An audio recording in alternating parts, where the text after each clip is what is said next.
Bismillahirrahmanirrahim.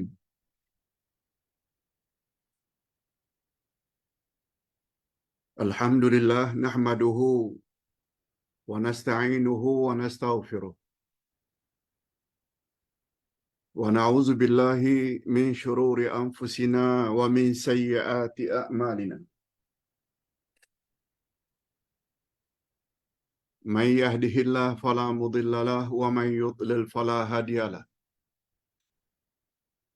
Asyhadu an la ilaha illallah wahdahu la syarika lahu wa asyhadu anna Muhammadan abduhu wa rasuluh la nabiyya ba'dah. Allahumma salli wa sallim ala nabiyyina Muhammad wa ala alihi wa sahbihi ajma'in amma ba'd.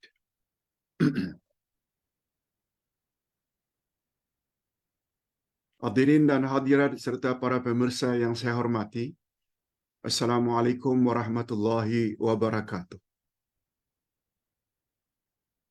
Alhamdulillah, kita bersyukur kehadirat Allah Azza wa Jalla. Setelah tadi pagi kita ikuti kuliah subuh di bawah tajuk Nama Allah Al-Azim.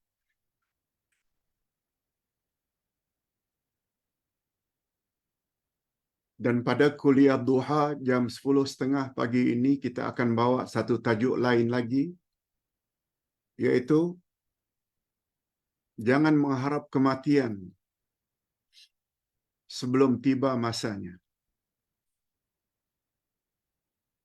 Berdasarkan nota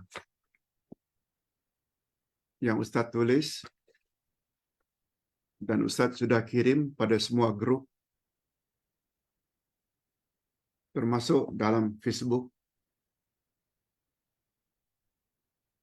yaitu tajuk jangan mengharap kematian sebelum tiba masanya.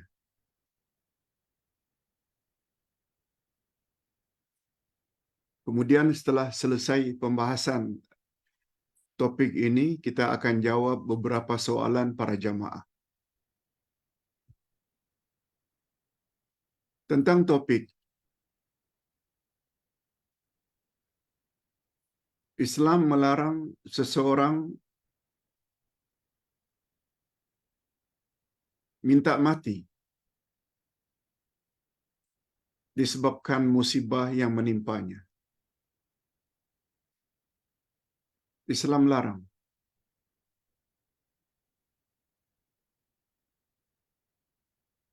Coba dengar 3 hadis sahih yang berkaitan dengan larangan tersebut. Ustaz bacakan dulu hadis demi hadis dengan terjemahan harfiahnya masing-masing. Hadis yang pertama.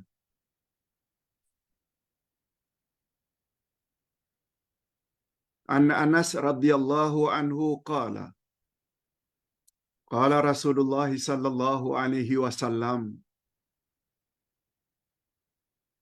la yatamanna ahadukumul maut lidurrin asabah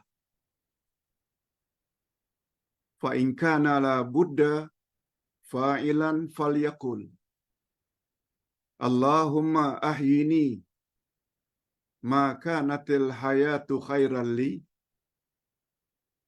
wa tawaffani idza kanatil wafatu khairan li. Muttafaqun alaih. Artinya, daripada Anas radhiyallahu anhu katanya, telah bersabda Rasulullah sallallahu alaihi wasallam, jangan hendaknya salah seorang daripada kamu mengharapkan kematian disebabkan oleh penyakit yang menimpanya. Jangan.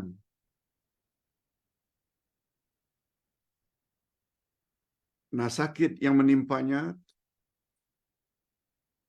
walaupun teruk, walaupun menyakitkan, Jangan sekali-kali minta mati. Cuma kata Nabi, memberi panduan, jika kamu atau dia terpaksa juga berbuat demikian, maknanya minta mati, ingin mati, maka hendaklah dia berdoa. Hendaklah dia berkata, "Ya Allah, hidupkanlah atau panjangkanlah usiaku. Sekiranya perpanjangan usia itu membawa kebaikan bagiku. Ya Allah, matikanlah aku. Sekiranya kematian tersebut baik bagiku." Muttafaqun alaih. Maknanya, hadis ini diriwayatkan bersama oleh Imam Bukhari dan Imam Muslim. Hadis sahih. Hadis yang kedua.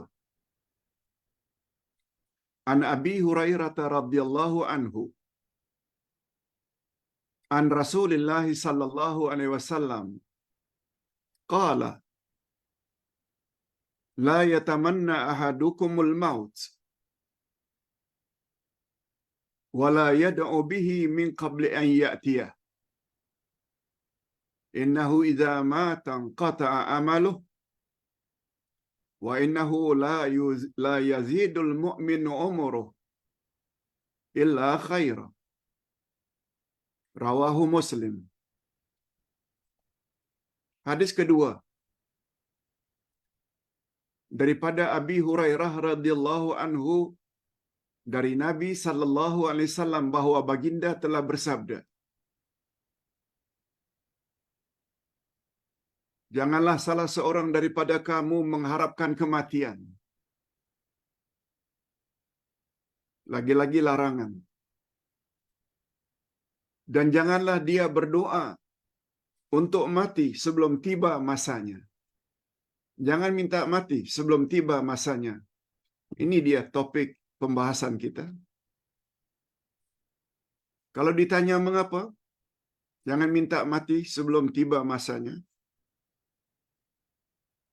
sesungguhnya jika dia mati, maka terputuslah amalannya. Tak boleh beramal lagi. Sesungguhnya tidaklah bertambah umur orang yang beriman, melainkan kebaikan.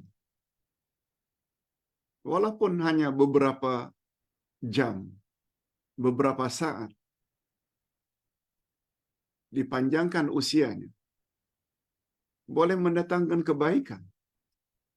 Umpamanya dia baca La ilaha illallah, dia baca subhanallah walhamdulillah wa la ilaha illallah wallahu akbar. Atau dia baca doa yang kita ajar pagi tadi. Ringan disebut lidah, tapi sangat berat dalam timbangan hari kiamat. Dan ungkapan itu sangat disukai oleh Allah yang Maha Pengasih. Subhanallah wa bihamdi, subhanallahil azim. Itu kalau umurnya panjang, walaupun beberapa saat. Jadi mengapa minta mati? Bila mati, dah tak boleh lagi berzikir tersebut. Okey, hadis yang ketiga. Juga sahih riwayat Bukhari dan Muslim. An Abi Hurairah radhiyallahu anhu anna Rasulullah sallallahu alaihi wasallam qala la yatamanna ahadukum al-maut imma muhsinan fala'allahu yazdad wa imma musian fala'allahu yasta'tib. Muttafaqun alaih. Dari Abu Hurairah radhiyallahu anhu katanya bahwa Rasulullah sallallahu alaihi wasallam bersabda, "Janganlah salah seorang daripada kamu mengharapkan kematian." Jangan. Sebabnya jika dia orang yang baik-baik, maka barangkali kebaikannya akan bertambah dengan perpanjangan usia. Dan andai kata dia orang yang suka berbuat jahat, barangkali dia akan berubah. Barangkali dia akan insaf. Barangkali dia akan tobat. Jadi mengapa mesti minta mati? Kalaupun terpaksa, mintalah sebagaimana hadis yang pertama tadi. Kalau kamu terpaksa berbuat demikian, nak minta mati juga, mintalah dengan cara berlapik. Ya Allah, panjangkan usiaku. Sihatkan aku.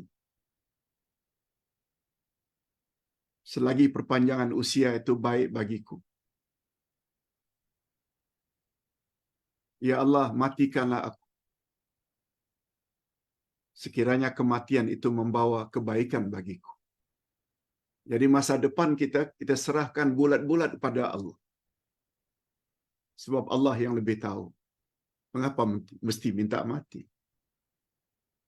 Banyak sangat kebekalannya. Okey. Setelah kita tahu 3 hadis sahih belaka. Yang pertama riwayat Bukhari dan Muslim. Yang kedua diriwayatkan oleh Imam Muslim sahaja. Dan yang ketiga diriwayatkan oleh Bukhari dan Muslim bersama. Muttafaq alaih. Bila hadis itu sahih, kita hendaklah yakin. Lain halnya hadis mungkar. Hadis dhaif. Itu lain. Nanti kita akan jelaskan ketika menjawab soalan nanti. Nah, sekarang kita berpindah kepada terjemah ma'nawiyah atau syarah al-hadis. Supaya mudah kita untuk mengambil pengajaran. Ustaz bagi kepada 2. Pertama, syarah terjemah ma'nawiyah. Yang kedua, pengajaran yang dapat kita ambil. Apa dia, Pak Ustaz? Okey. Lihat muka surat 2. Ketiga-tiga hadis di atas menunjukkan. Ketiga-tiga hadis di atas tadi menunjukkan bahawa semua urusan orang-orang beriman adalah kebaikan belaka. Semua urusan orang-orang yang beriman adalah baik belaka.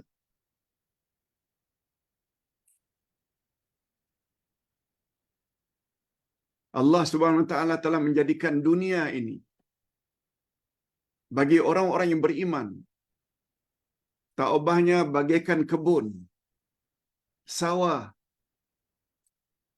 atau ladang bagi akhirat.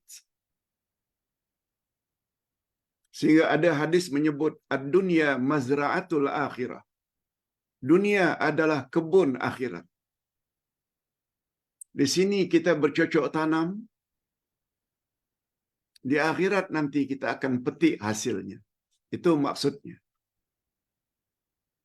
Walaupun hadis tersebut dinilai dhaif, tapi maknanya betul.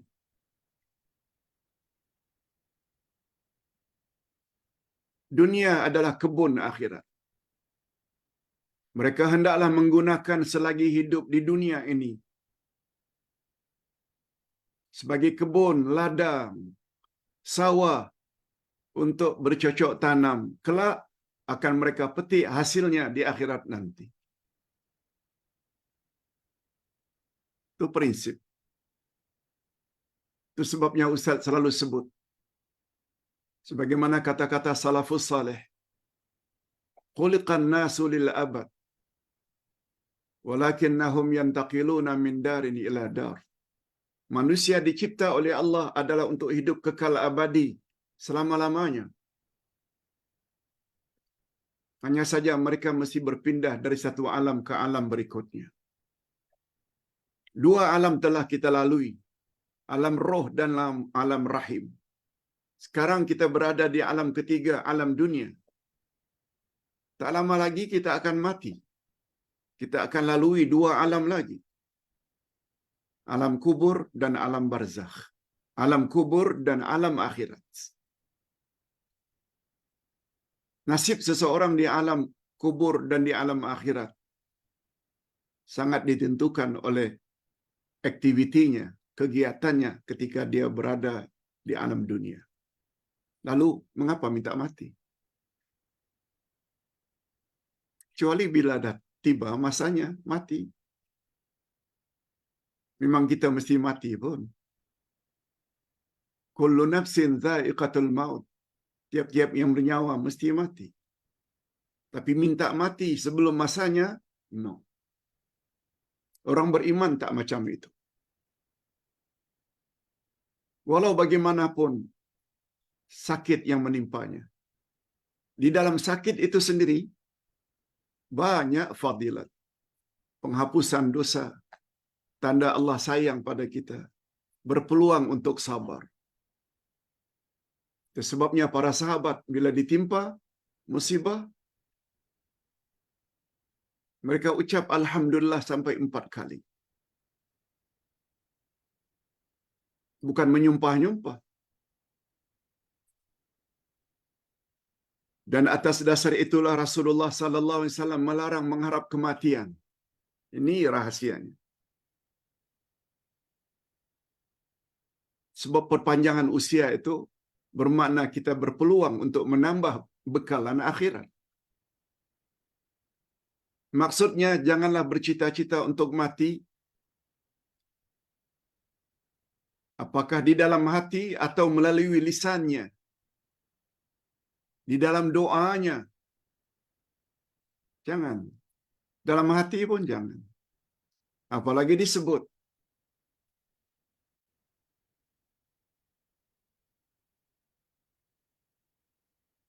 Jangan minta mati sebelum tiba masanya yang telah ditakdirkan oleh Allah untuknya. Mengapa minta mati? Banyak sangat ke modalnya? Banyak lagi dalam hidup ini yang perlu kita perbaiki. Akidah yang tak mantap. Sebagaimana kita jelaskan dalam kuliah subuh tadi. Cara ibadah tidak ikut cara Rasul. Di sana sini bid'ah. Di sana sini ada khurafat. Keyakinan. Dengan perpanjangan usia. Kalau kita banyak dosa pun, kita berpeluang untuk tobat. Bila datang mati, habis. Tidak ada peluang untuk tobat. Padahal kata para ulama, khasnya Sayyidina Ali, syariat tobat adalah nikmat yang paling tinggi setelah nikmat aku memeluk Islam. Apa sebab? Dosa sana, dosa sini yang kita buat semasa muda. Itu boleh dihapuskan oleh Allah. Seolah-olah kita macam tak ada dosa lagi. Tapi ingat, tobat itu ada masa berakhirnya, yaitu kematian. Malah menjelang mati pun, nyawa dicabut, baru minta ampun pada Allah, Allah tak akan terima. Sebab Nabi bersabda, Innallaha yaqbalu taubatal abdi ma lam yatagharghar. Allah terima taubat hamba selagi dia belum naza'. Selagi dia belum sakaratul maut. Atau tagharghar.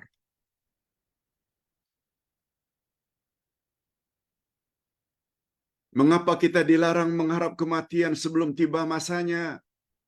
Kalau itu pertanyaannya, ini jawabannya. Sebabnya ialah jika seseorang sudah mati, maka akan berakhirlah amalannya di dunia.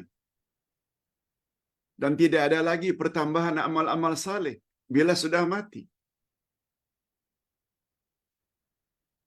Jika dia seorang yang suka berbuat baik, maka akan bertambahlah amal-amal salehnya bila usianya dipanjangkan oleh Allah. Sekiranya dia orang yang jahat, mudah-mudahan dengan perpanjangan usia tergerak hatinya untuk tobat dan mengembalikan hak-hak orang lain yang diambilnya tanpa izin. Hei para perasuah, yang kamu ambil itu duit negara. Yang kamu ambil itu duit rakyat. Mintalah panjang usia supaya duit yang kamu curi dari negara, duit yang kamu curi dari rakyat, hendaklah kamu pulangkan.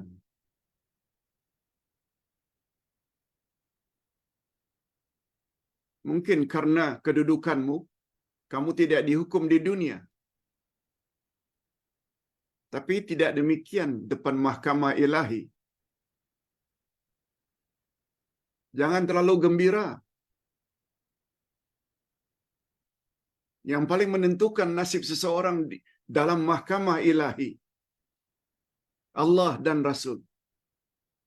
Maksud Ustaz, yang bertindak sebagai hakim dalam mahkamah ilahi adalah Allah. Lihat ayat terakhir dari surat At-Tin.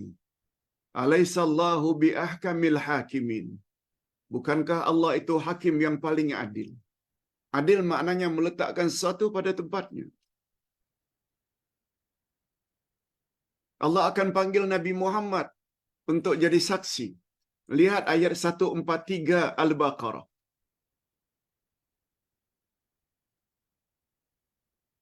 Wa kadzalika ja'alnakum ummatan wasata litakunu syuhada'a 'alan nas wa yakuna ar-rasulu 'alaikum syahida. Rasul akan menjadi saksi bagi kamu, wahai umat akhir zaman. Allah tak pernah salah dalam menghukum. Kamu boleh terlepas hukuman di dunia atas sebab ini dan itu, dibantu oleh seseorang yang punya kedudukan. Itu tidak bermakna kamu terlepas dengan hukuman Allah di akhirat nanti. Dengan perpanjangan usia, mudah-mudahan kita boleh serahkan apa yang kita telah ambil tanpa reda rakyat.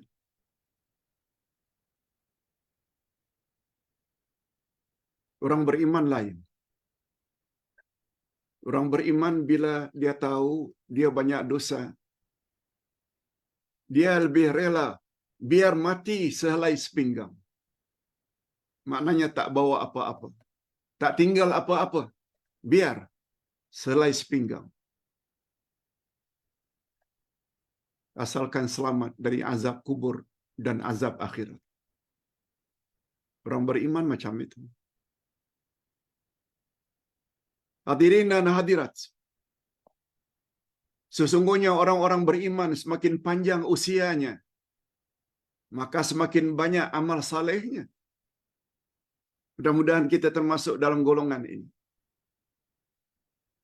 Hakikat ini tercantum di dalam hadis atau riwayat seorang badui. Sahabat bertanya kepada Rasul sallallahu alaihi wasallam, coba dengar baik-baik, wahai golongan lansia, warga emas, golongan lanjut usia, apa kata orang badui itu? Ya Rasulullah, ayun nasi khairun? Wahai Rasul, manusia jenis manakah manusia yang paling baik? The best. Siapa ya Rasulullah? manusia yang best, yang paling baik? Qala, jawab Nabi, man tala umuruhu wa hasuna amalu. Manusia yang paling baik adalah manusia yang semakin panjang usianya, semakin baik amalnya. Hadis riwayat Imam Tirmizi dan lain-lain. Jadi mengapa mesti minta mati cepat?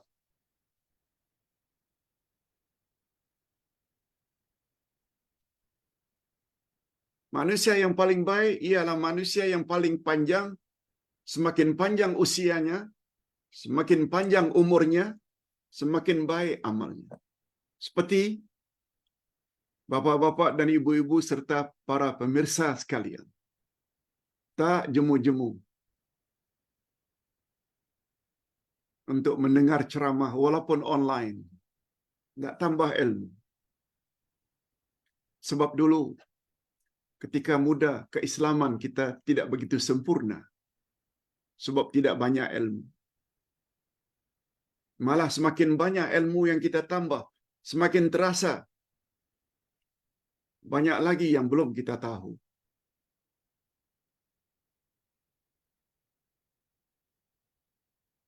Rasulullah sallallahu alaihi wasallam pula bersabda, "Man salaka tariqan yaltamisu fihi ilma, sahalallahu lahu bihi tariqan ilal jannah." Siapa bersungguh-sungguh pergi ke majlis ilmu, niscaya Allah permudahkan baginya jalan ke syurga. Allahu Akbar.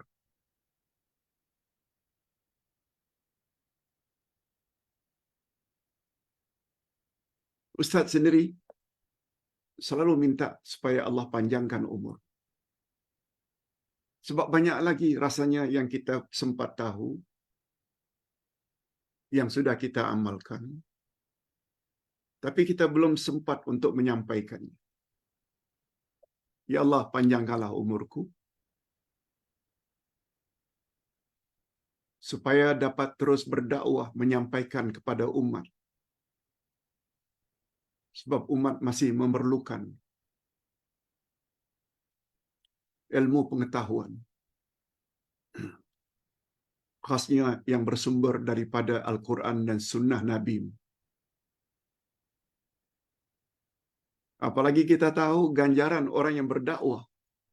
Sebanyak mana audiens, jamaah yang memanfaatkan ceramahnya, dia kelak layak mendapat ganjaran di akhirat. Sebanyak mana orang-orang yang mengikuti panduannya, bimbingannya. Apalagi jamaahnya pula forward, share dengan grup-grup yang lain. Makin banyak. Jadi mengapa mesti minta mati? Kecuali bila dah tiba masanya. Kita redanya. Baik. Hadirin dan hadirat rahimakumullah. Dan atas sebab itulah maka sangatlah tidak wajar dan tidak patut orang-orang beriman yang ingin menambah bekalan, mereka yang ingin menambah bekalan kehidupan di akhirat, sambil berusaha sekuat tenaga untuk beramal saleh, tetapi justru mengharap sesuatu yang boleh menghalang daripada berbuat kebaikan, yaitu minta mati. Sangat tidak wajar.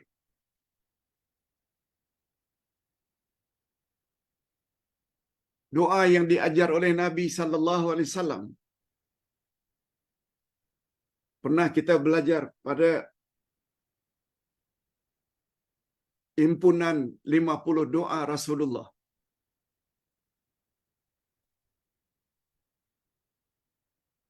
Doa panjang yang antara lain, ya Allah perbaikilah agamaku, sebab agamalah yang dapat mengatur segala urusanku. Ya Allah perbaikilah duniaku, sebab padanya aku menjalani kehidupan. Ya Allah perbaikilah akhiratku, sebab kepadanya aku akan menuju. Kemudian apa dia tambahan lagi? Waja'alil hayata ziyadatan li fi kulli khair wa ja'alal mauta rahatan li min kulli syarr. Ya Allah, jadikanlah sisa-sisa hidup ini sebagai tanda pertambahan amal-amal salehku, dan jadikanlah kematianku kelak sebagai tanda berakhirnya dosa-dosaku.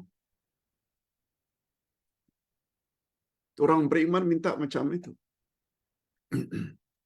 Kalau mati pun, sebagai tanda berakhirnya dosa-dosa kita.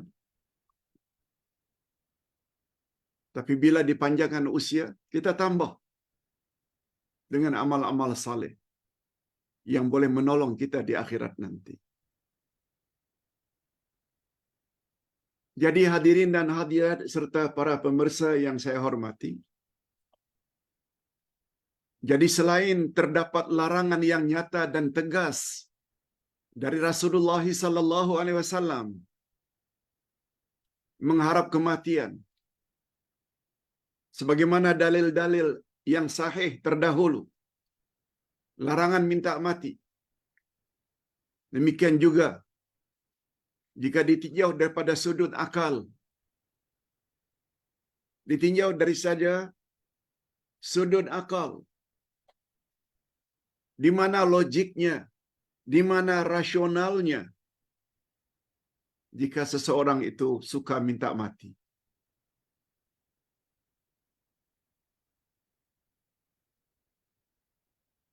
Tak masuk akal.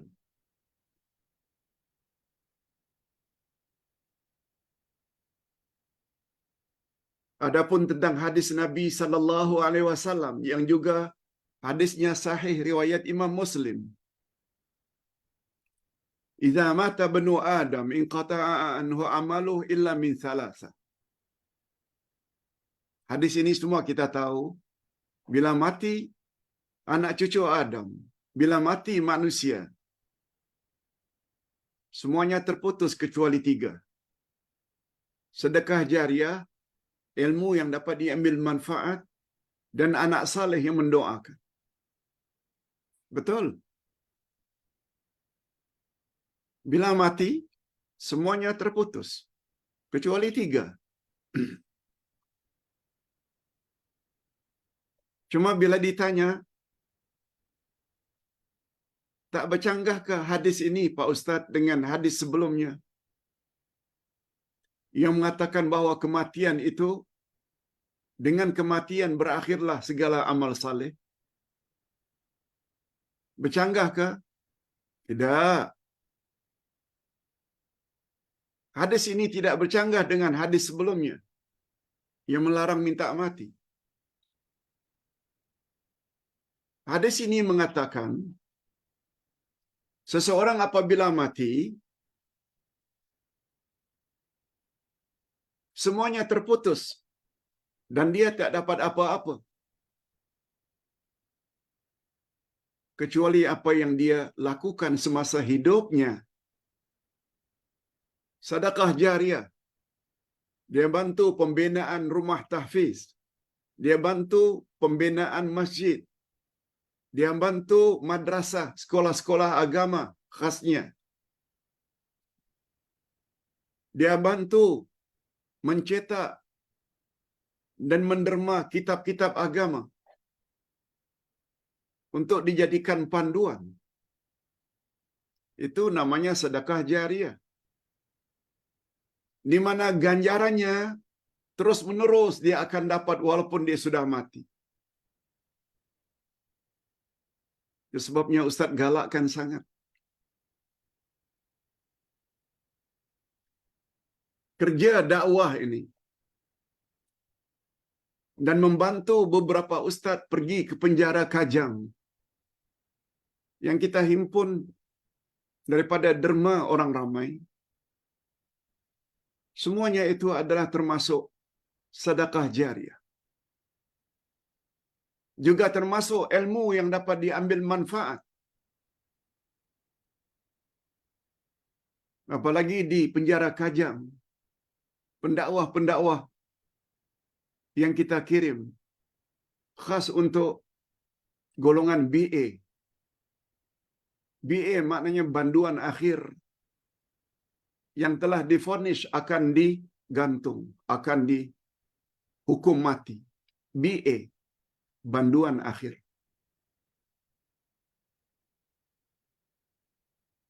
Ustaz kumpul derma, Ustaz agih-agihkan kepada ustaz-ustaz yang pergi ke penjara Kajang. Bapa-bapa dan ibu-ibu serta para pemirsa, jangan anggap bantuan itu sia-sia. Tidak. Dia sangat berguna. Sebanyak mana orang tersebut mendapat pahala, mendapat ilmu, berkat bimbingan ustaz-ustaz kita, sebanyak itu pula kita akan dapat ganjaran.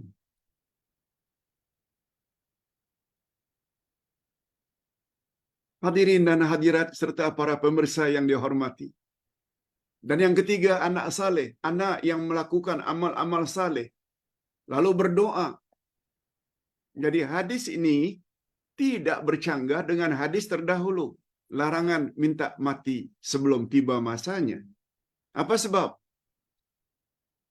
Sebab ketiga-tiga perbuatan ini, sedekah jariah, ilmu yang dapat ambil manfaat, serta anak saleh yang dia bimbing, juga termasuk usahanya semasa hayatnya. Yes, begitu kata ulama tafsir dan ulama hadis. Kita baca. Sebenarnya maksud hadis ini tidak bercanggah dengan hadis-hadis di atas. Kalau ditanya mengapa demikian, jawabannya sebab sedekahnya, ilmunya yang bermanfaat, anak salehnya, itu semua adalah di antara kesan-kesan amalannya semasa hidupnya. Semua itu adalah usahanya semasa hidupnya. Oleh itu dia tetap layak mendapat ganjaran berterusan walaupun dia sudah meninggal dunia.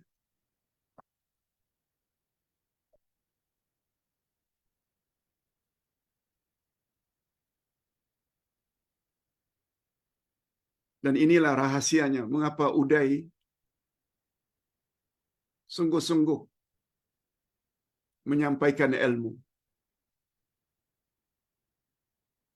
Tak kenal penat. Tak serik walaupun orang tuduh macam-macam. Sebab yang kita harap itu redha Allah, bukan redha manusia.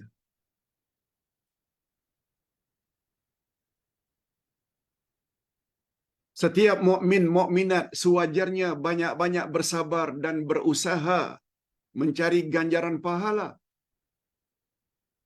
Jangan panik atau marah-marah jika ditimpa musibah atau ujian Allah. Tak payah marah.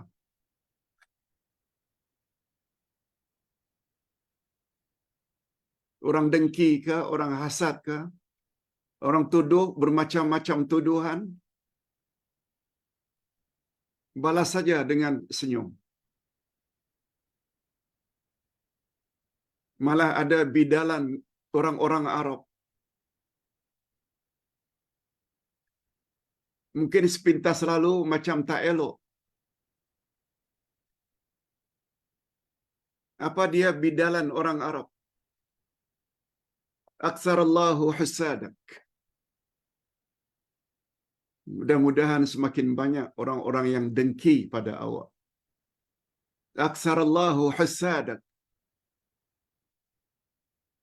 Mudah-mudahan semakin banyak orang yang hasad, dengki pada awak. Ustaz pernah tanya pada seorang profesor ketika belajar di Arab Saudi. Prof, apa makna bidalan ini? Apa makna doa ini?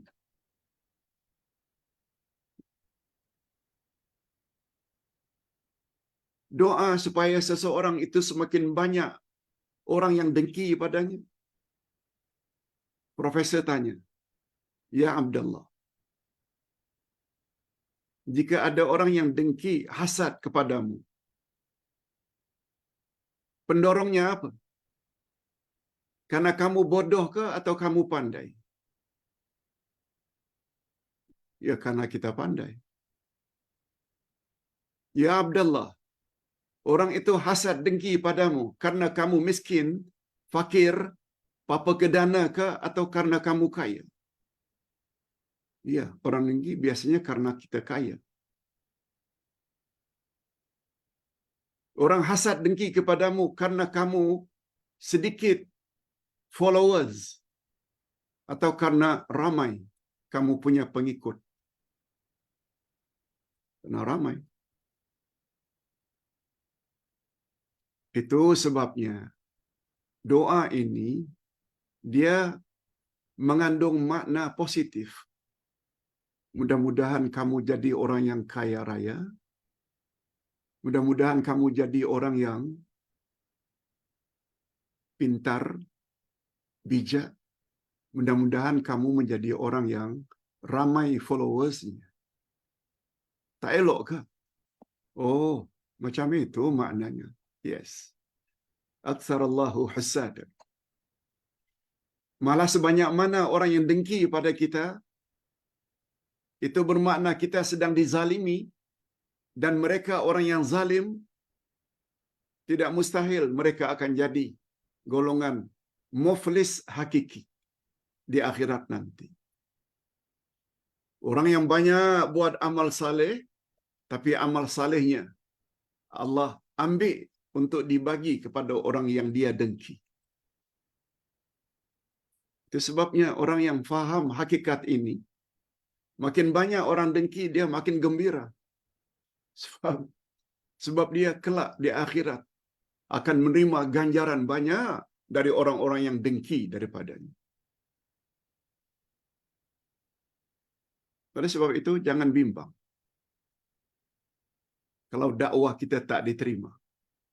Yang penting, pastikan penyampaianmu itu dengan metodologi yang betul, santun, lemah lembut, lengkap dengan hujah dan dalil. Orang terima tak terima itu urusan mereka. Tapi sebaliknya sangat mengharap balasan pahala dari Allah dan mengharap ampunannya. Ini sebagaimana sabda Nabi sallallahu alaihi wasallam, juga riwayat Bukhari dan Muslim. Apa kata baginda? Ma yusibul muslima min nasabin wala wasabin wala hammin wala huznin wala adhan wala ghammin hatta syauka yushakuha illa kafarallahu biha min khatayahu. Coba dengar baik-baik. Apa kata Nabi? Tidaklah seorang Muslim itu ditimpa musibah. Apakah berupa rasa penat, letih, capek? Apakah rasa sakit, khawatir, rasa sedih, gangguan-gangguan, atau rasa gelisah? Sampai-sampai duri yang melukainya, melainkan dengannya Allah akan mengampuni dosa-dosanya. Allahu Akbar. Musibah bila menimpa, sedih, gundah, sakit, semuanya ada nilai. Sehingga kita layak mendapat ampunan daripada Allah Azza wa Jalla. Itu sebabnya ada larangan. Jangan sekali-kali kamu minta mati karena musibah yang menimpamu. Tapi kalau terpaksa berbuat demikian, mintalah secara berlapik. Ya Allah, panjangkan usiaku, sihatkan aku, selagi kesehatan itu membawa kebaikan bagiku. Ya Allah, matikanlah aku sekarang, sekiranya kematian itu membawa kebaikan bagiku. Jadi segala-galanya kita serahkan kepada Allah. Nah, pengajaran hadis. Di sini Ustaz tulis 5 pengajaran hadis. Para jemaah boleh baca sendiri atau Ustaz baca secara ringkas. Pertama sekali, pengajaran yang dapat diambil dari hadis, 3 hadis di atas.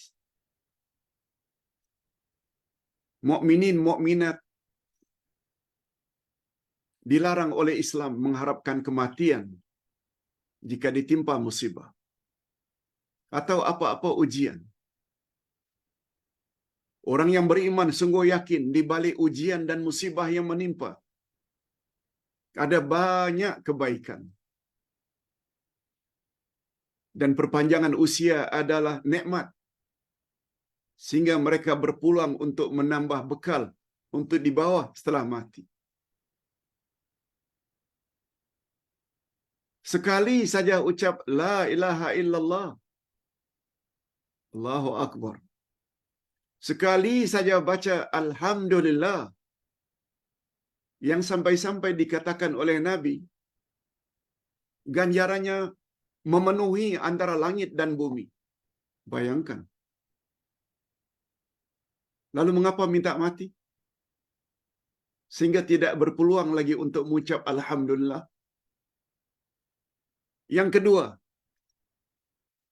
kebolehan minta mati atau perpanjangan usia hanya dibolehkan jika boleh mendatangkan kebaikan baginya. Itu sebabnya kata Nabi, antara lain nasihat Nabi kepada pakciknya Abbas. Ada satu riwayat, Abbas pernah ditimpa penyakit sehingga beliau minta mati. Abbas, uncle-nya Rasul.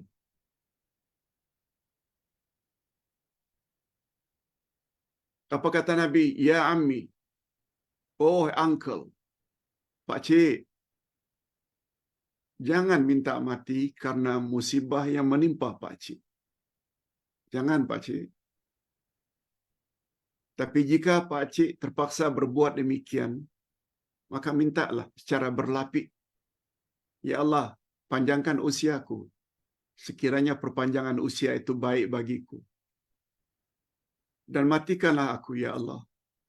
Sekiranya kematian itu baik bagiku. Jadi segala-galanya serahkan pada Allah.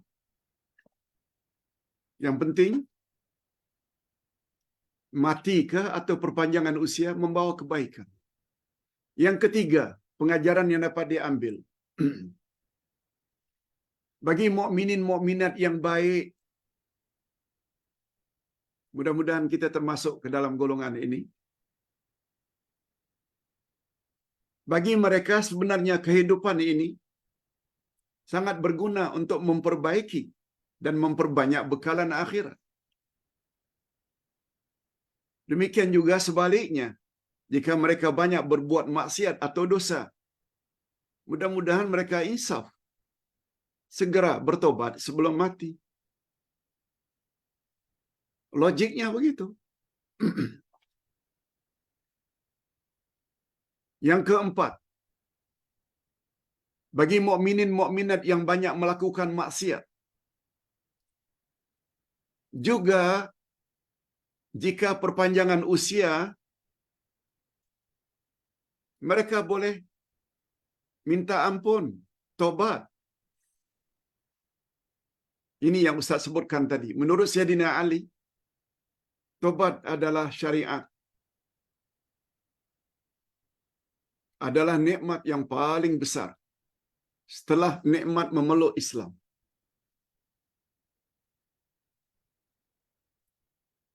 Mengapa demikian? Sebab Nabi sallallahu alaihi wasallam bersabda. Apa kata Nabi? Siapa yang telah tobat dari dosa-dosanya, dia taubatnya bagaikan baby yang baru keluar dari perut ibunya. Bersih, suci, tak ada dosa. Ini belum lagi hadis yang lain. sebanyak mana dosa yang pernah dia lakukan lalu dia tobat dengan tobat nasuha, memenuhi syarat, diterima oleh Allah. Lalu sebanyak mana dosa yang dia telah lakukan, lalu tobat dan tobatnya diterima oleh Allah. Dosa-dosanya yang sekian banyak itu Allah akan ganti menjadi kebaikan untuknya. Itu konsep tobat dalam Islam. Lalu mengapa minta segera mati?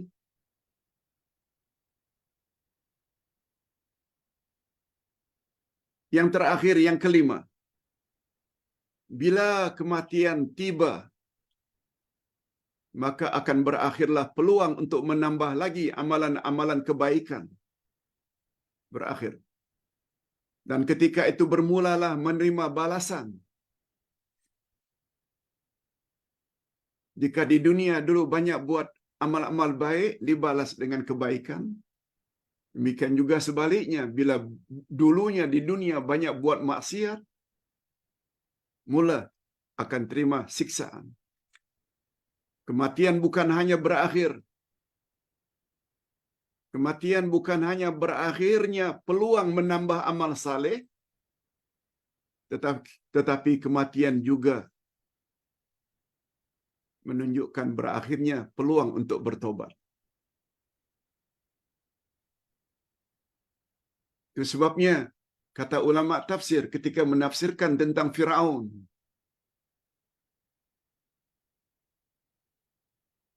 setelah Allah Subhanahu wa taala jadikan jalan laut yang dibelah itu menjadi laut balik, Firaun mula terminum air laut, tak dapat menyelamatkan diri. Ketika itu dia berkata, "Ya Allah, sekarang aku beriman dengan Tuhan Bani Israel." Dia tobat. Yang sebelumnya mengaku dirinya Tuhan, dia minta ampun pada Allah. Tapi dah terlambat dah. Sebab ketika itu dia sedang sakaratul maut. Nabi bersabda, "Innallaha yaqbalu taubatal 'abdi ma lam yatagharghar." Sesungguhnya Allah menerima taubat hambanya selagi dia belum sampai ke peringkat naza' atau sakaratul maut. Firaun minta ampun ketika itu, pintu tobat dah tutup. Hadirin dan hadirat, ini dulu yang dapat Ustaz sampaikan. Mudah-mudahan ada manfaatnya. Simpan baik-baik nota ini. Kumpul kalau perlu untuk diwarisi kepada anak cucu kemudian hari.